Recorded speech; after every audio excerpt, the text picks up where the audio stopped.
Good morning and welcome back to BIFA TV, your daily dose of industry information. The April edition of BIFAlink magazine is now live and Sharon Hammond joins me this morning to share the top stories. Morning Sharon, thanks for joining us. Hi Natalie. So this month's edition is rather jam-packed, isn't it? So shall we run through the key topics that are being featured? Certainly, yeah. So firstly, at the time that we're recording this today, the US military action in Iran is continuing. And as our members know, this is causing a lot of disruption on both air freight and sea freight routes through the area. So we've got two articles in this month's edition. On pages 14 and 15, Robert Windsor provides some essential information covering the implications of the Gulf War on our members' contracts.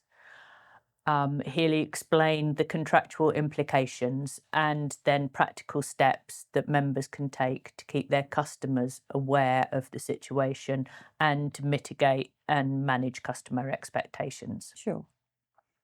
The second article is covering the specific issue where shipping lines have declared end of voyage. Robert goes into the detail of that and what it means for the member, for their customer, and how they handle any freight that's been offloaded at an alternative port. Sure.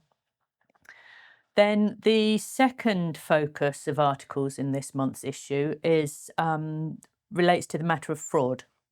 So we've got two articles, one covering the new offence which was introduced in the Economic Crime and Corporate Transparency Act, the offence being failure to prevent fraud. So legal director and regulatory barrister at Burkitt's, Daniel Irving, details who the regulations apply to and what is actually covered. The second article on the topic of fraud is how to spot and deal with suspected fraudulent traders. So in this article, we repeat some often stated information relating to checking company details before taking on a new customer. So know your customer, essentially. And we also explain what action you can take to report suspected fraud to the relevant authorities, who they are. And it's only by passing on information such as this that the authorities can build a case and hopefully shut down these rogue businesses. Yeah, absolutely. Yeah. And then finally, there's a lot more in the magazine this month, and I just wanted to highlight a couple of those. So we've got the Business Leaders Forum coming up next month, 12th of May. There's still time to book a place on that event. There's still a few tickets available. Then there's article on sustainable aviation fuel. There's FMC filing requirements. There's even more. We've got an article on customs, negotiable cargo documents, and finally there's a roundup of the regional member meetings that happened during March. There were meetings in Anglia, Manchester, the Midlands, Heathrow, Solent and Gatwick.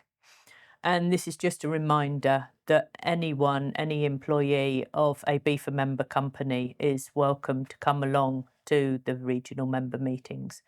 They're all listed on the BIFA website at bifa.org/events. So you can see the forthcoming dates there. Wonderful. Sharon, thank you so much for joining us this morning and thank you for your update. Okay.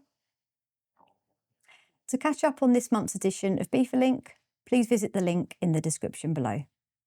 That's all for today's episode of BIFA TV, your daily dose of industry information.